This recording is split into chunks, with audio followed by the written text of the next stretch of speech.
What's up, my meatballs? It's Aaronitmar. Welcome back to some more Let's Play The Legend of Zelda Ocarina of Time. Last time we came to the domain of the Zoras to discover that the entire place is frozen over, including King Zora himself. And then we went and explored the ice cavern and received the iron boots, and we also received the serenade of water from Sheik. So this time we're going to, if you remember from last episode, I reminded you guys to keep at least one bottle of blue fire. And the reason for this is because we're going to go ahead and thaw out the King Zora. So hopefully that works. All right, and a little bit of lag there. That's to be expected. So let's go ahead and hop down and talk to him. I guess we're too low to talk to him from the side. We have to talk to him from the platform. Hey guy. I've come back to life. Was it you who saved me? Don't be nervous. It looks like you have a hard time breathing underwater. As an expression of my gratitude, I grant you this tunic. With this, you won't choke underwater. And he gives us the Zora tunic, which allows us to now use not drown when we're underwater. So in tandem with the iron boots, this is going to be very, very helpful because we're going to be able to walk on the surface and not choke. So that's going to be great. We got a nice fashionable blue. It's nice to change from that green, and that red was kind of unflattering for Link. It didn't match anything. So I like the blue. The blue's probably my favorite tunic aside from the green.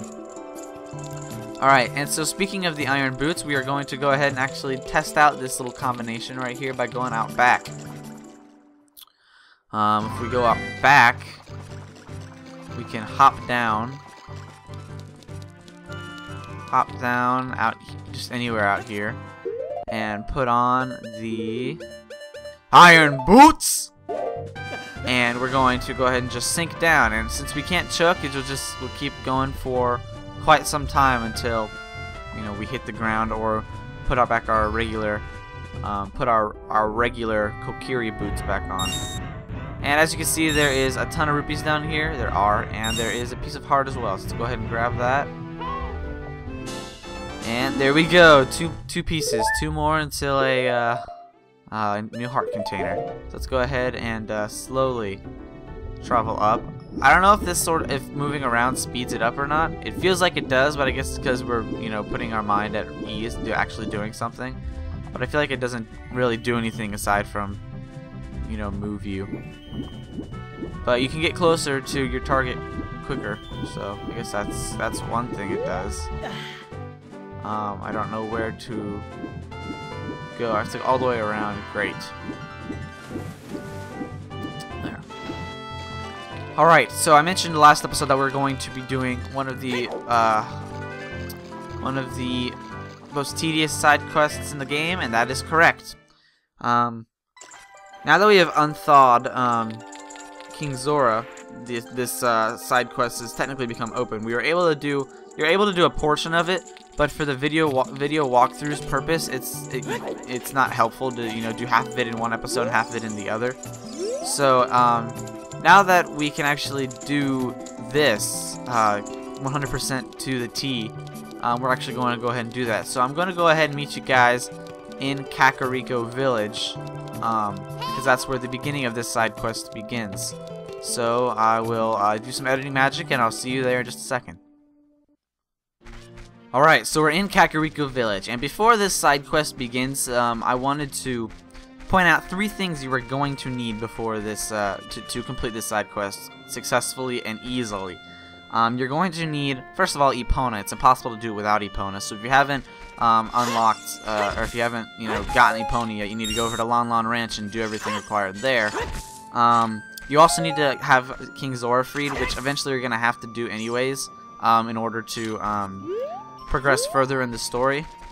Well, at least progress easier. You can go the whole game without Epona, really, if you're not 100%ing it. But with King Zora, it's less likely that you're going to want to have him unlocked or dethawed, I guess. And the third thing is the magic bean plant. You're going to want to have planted the magic bean plant that's in front of Dodongo's cavern. So if you haven't done that, that's probably a good idea to go back to Zora's River as a child by at least one magic bean and plant it by Dodongo's cavern, so that way you have access to it in the future. Alright, so now we're actually going to begin the side quest. The first thing you want to do is talk to this girl right here. I bred a new type of miniature cuckoo. I call it the pocket cuckoo. I don't get goosebumps from this baby. Cuckoos are very good at getting lazy, late risers out of bed. Haven't you ever heard of them before? It makes them very happy to crow cuckoo, especially when it wakes up a very heavy sleeper. However, my cuckoo is not entirely happy right now. You look like you're good at handling cuckoos. Here, take this egg. After the cuckoo hatches, bring it back to me after a while, and I'll check out its mood. What do you think? Will you try? And we're going to want to go ahead and say yes. And we got the pocket egg. A pocket egg will hatch from it overnight. Be sure to give it back when you are done.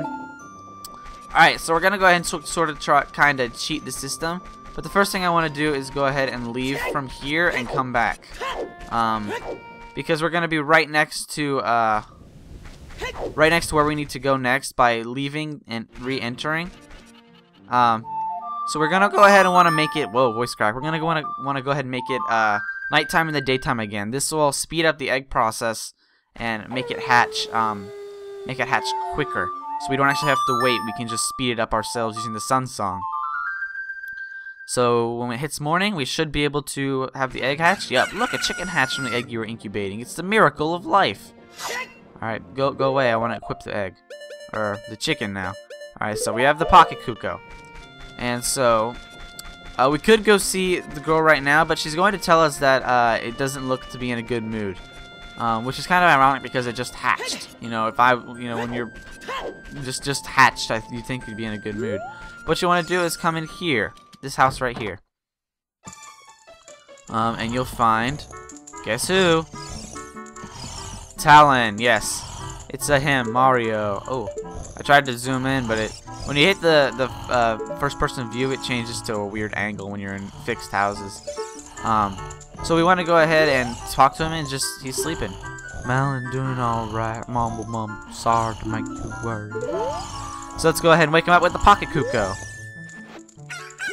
What in tarnation? Can a person get a little shut-eye around here? Hey, buddy. Did you save Malin? Thanks. I'm going back to the ranch then. Yeehaw! He slept through that entire thing. And he's not going back to the ranch, he's just standing there. Alright, but waking up Talon will have fulfilled what we need to do to make the cuckoo be in a good mood. Because it woke up a heavy sleeper, which we all know Malin is. He was sleeping with the chickens back in the past. So let's go ahead and see it now. We have to present it to her, I forgot. Awkward angles. Oh, your cuckoo looks pretty happy. He must have had awakened an extremely lazy guy. You're a good cuckoo keeper. I'll give you a rare, valuable cuckoo if you're interested. Its name is Kohiro, and it used to be my brother's cuckoo. Its blue body is quite charming. It's so cute. Since my brother is gone, it's strange, but Kohiro has stopped crowing. Do we want to keep Kohiro? Yes, we want to keep Kohiro. Maybe we can possibly find the brother. Unlike other cuckoos, Kohiro rarely crows. Alright, so the next step is to meet you guys where the brother is. We saw the brother earlier in the past. He was sitting right here by this tree. We never really noticed him because he wasn't really of any importance. But he was sitting by this tree before I don't know, Ganon struck. So now we're gonna have to go find him wherever he is in Hyrule. So let's go ahead and find where he's at. Not that sign. Where better to find a lost brother than in the Lost Woods? He's actually not too far off. All you gotta do, he's right here, just sitting there. What's up, buddy? No response. He's sleeping. Well, why don't we go ahead and see if Kohiro can help out with that. Kohiro? What? Normally only a nice guy like me can tame you. Which means... You must be a nice guy. Must be, you must be. Please, Mr. Nice Guy, please. Deliver this stuff to the old hag in the potion shop in Kakariko Village. This will disappear if you take too long, so you gotta hurry. Alright, so we're going to have a time limit. This is the first of several time limits in this side this side quest, and that's where Epona really helps, because you can't warp. You can't warp with this stuff, otherwise it'll go bad. So you got to use Epona. So we got the odd mushroom. A fresh mushroom like this is sure to spoil quickly. Take it to the Kakariko potion shop quickly. So we have 3 minutes to do this one. It's not as hard as it seems, especially when you have Epona. I think it's even possible to do when you're backstepping. Because backstepping is the quickest way to walk in this game. I think if you indeed do it like that, you could possibly make it. Your chances will be slimmer, but I think it is possible. But this is why Epona is helpful. So let's go ahead and climb up and cue the speed up where we get to Kakariko Potion Shop.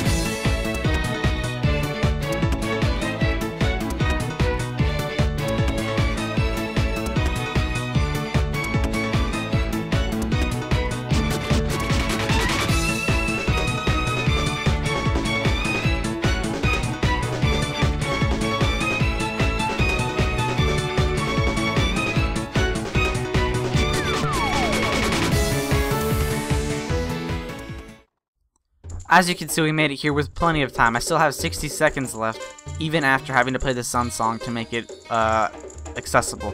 Let's go ahead and present the odd mushroom. That's Bum! He had to go into the forest! I see. Hey, give it to me now! Well, she's real rude.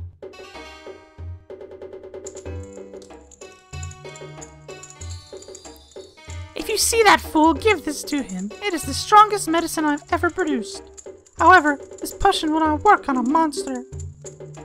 Alright, and we have the odd potion. We don't know what's going on between this lady and that guy. I bet you it's some sort of, on the download. You know what I'm saying? But we gotta take it to the Lost Woods. They say there is no medicine that could cure a fool. I guess that's true. Well, that's rude. That's real rude. Alright, so I'm gonna go ahead and meet you guys back in the Lost Woods, so you don't have to see me travel there, travel back. So, meet you guys there in a second. Alright, we're back in the Lost Woods to find the Lost Brother to give him this odd potion. But, wait, there's a fairy there. And what? That guy isn't here anymore. Anybody who comes into the forest will be lost. Everybody will become a Stalfos. Everybody is Stalfos. So he's not here anymore. Well, I feel kind of funny giving this girl the potion, but I kind of want to get rid of it, so here you go. That guy isn't here anymore. Anybody who comes into the forest... Alright, you already said this all. Everybody will become a Stalfos. Everybody Stalfos. So he's not here anymore. Only his saw left. Hee hee. The medicine is made of forest mushrooms. Give it back. Fine, I don't care what you do with it, just give me a poacher saw. So we got the poacher saw. The young punk guy must have left us behind. Hee hee hee. Are you going to be too? Hee hee.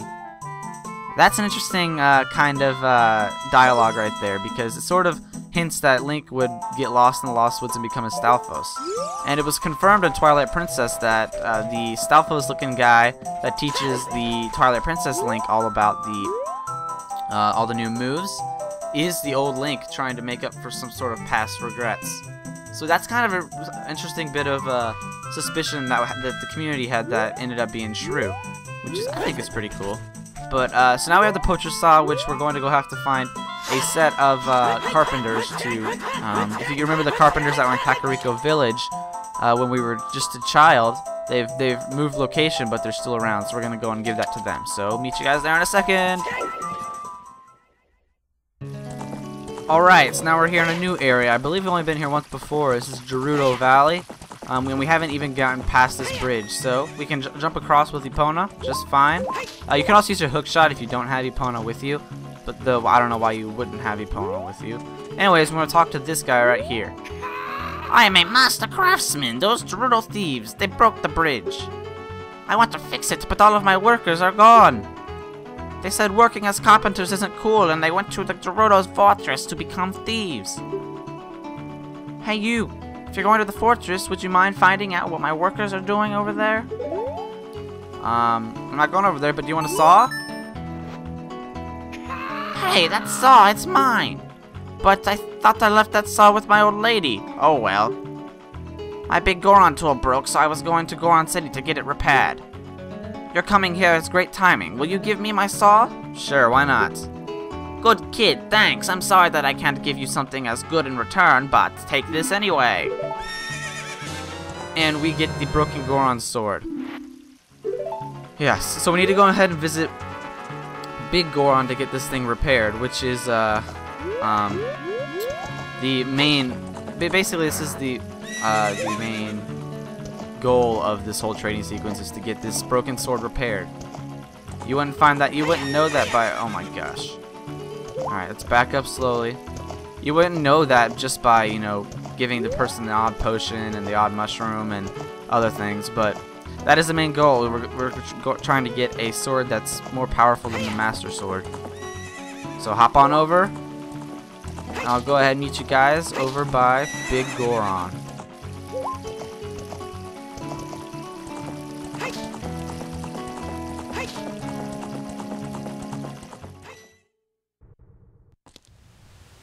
Alright, so we're on Death Mountain Trail now, which is exactly where we need to be. If we walk over here, this huge Goron, I have no idea what they're feeding him, but this huge Goron with squinty eyes will appear. We need to go ahead and talk to him, and he'll say, My brother opened a new store. It's Goron's blade store. However, I am better at making blades.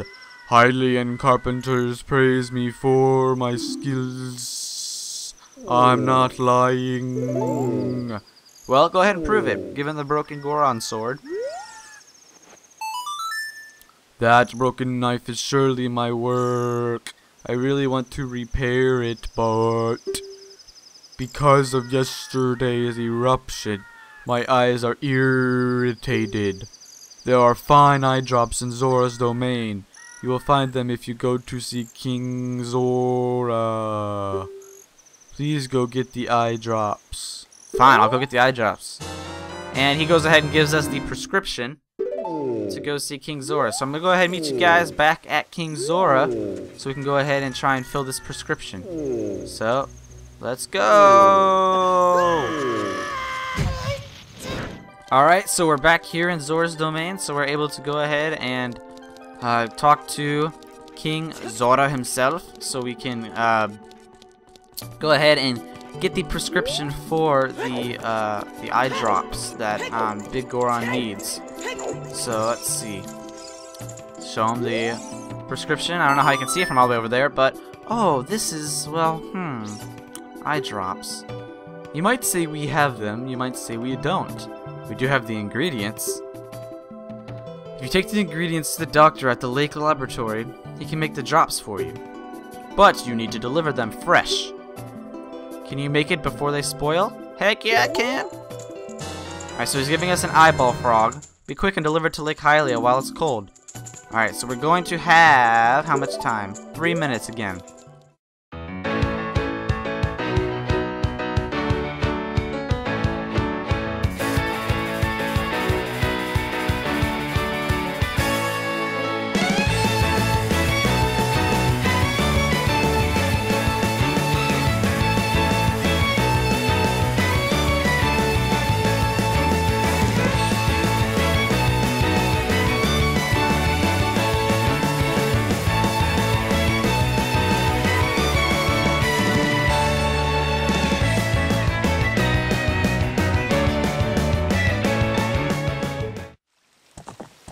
Alright, so we made it to Lake Hylia with a minute to spare. Hopefully we'll make it before this place closes, if it closes. So, hop down quick. Go, no, freaking Lakeside Laboratory. Go. Alright, hey guy. No, I'm right next to him. What are you doing, Link? Are you retarded? Oh, wow! I haven't seen an eyeball frog like this since Zora's domain froze over. These eyeballs are so delicious. Tonight I will cook fried eyeballs for the first time in a long time. Oh, such great stuff. Please say thank you to King Zora. What? These are for making Big Goron's eye drops. Oh, how disappointing. You should have said so in the first place. We didn't let me because you started talking about dinner. And he turns to a blank table, rubs his hands together, and here it is! This medicine doesn't have any preservatives in it, so it won't last long at this temperature. Run as fast as you can to Death Mountain. You're young, you can do it. And we get the world's finest eye drops. So we gotta take these to Big Goron before they go bad. We have 4 minutes to do so, but it is far more difficult this time around because we have 4 minutes to get to Death Mountain, to Kakariko Village, up Death Mountain, and then up to Big Goron, which is all the way up the mountain.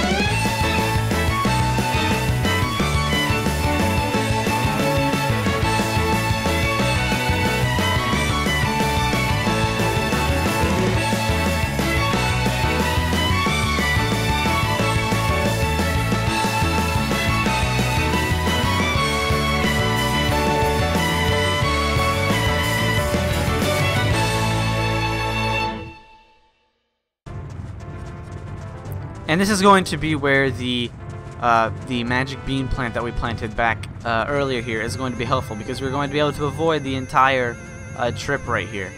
Well, half the trip anyways. As we go up here, and we can land right there. And so now all you got to do is climb up this wall. Don't discount it yet. Don't think that you're done. Still hurry, because anything can happen. There are Skulltulas over here that can knock you over. If you're smart, you will shoot them with an arrow, like I'm about to. But if you don't have any arrows on you, and your hook shot isn't long enough, it still is quite possible to fall off and lose a ton of your time. I'm probably even wasting time right now, but I got some arrows out of it. There should be one more around here.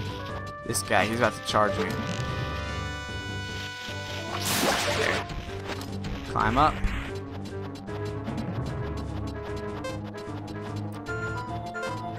Alright, go, go, go, go, go, go, go, go, go, go, go, go, go, go, go, go, go. Alright, we made it with 50 seconds to spare. And hey, Big Goron, how's it going? How's it going, buddy? Alright, so go ahead, target onto him, because sometimes you know you're not in range. And Really? You brought the eye drops? I'm so relieved. I'm going to use them right now.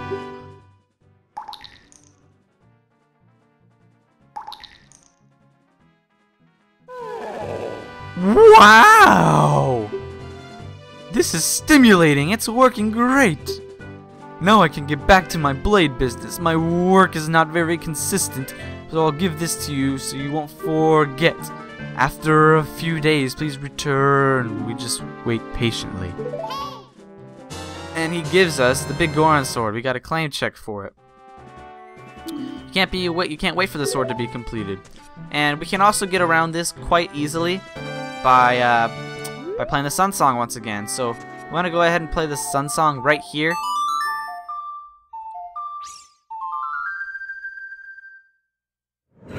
Alright, it's morning. Let's see. Alright, that sword is my finest work. And we get the Biggoron Sword. This blade was forged by a master smith and won't ever break. There's a second Biggoron, that's Medigoron. He was mentioning that. I believe he said it was his brother. He will make us the giant's knife, but after about, I believe it's 100 slashes against something, a slash like is considered this. If it hits an enemy or hits an object or anything, it's considered a slash. It will break and will turn into what we gave what we gave the big Goron. But as you can see, now we have the Biggoron Sword. It's so big we can only use it with, we can't use our shield with it. But it is the most powerful sword. Ironically, it is even more powerful than the Master Sword. It does so much damage that there's going to be a boss later that will literally just cower from it. I usually don't use the Biggoron Sword a ton. I prefer to use, stick to the Master Sword. But there are certain parts where the Biggoron Sword is going to be super, super, super helpful. So, having done all of that and getting the best sword in the game, that's going to be it for this episode. It's kind of a long one, but the entire episode was dedicated to this, and that was its intention. So if you're looking for the Biggoron Sword, this episode is for you. So thank you all so much for watching this episode of Let's Play The Legend of Zelda Ocarina of Time, where we got the Biggoron Sword and did the entire Biggoron trading sequence. And I will see you next time, where we will tackle whatever is going to be thrown at us. So thank you all for watching, and I love you.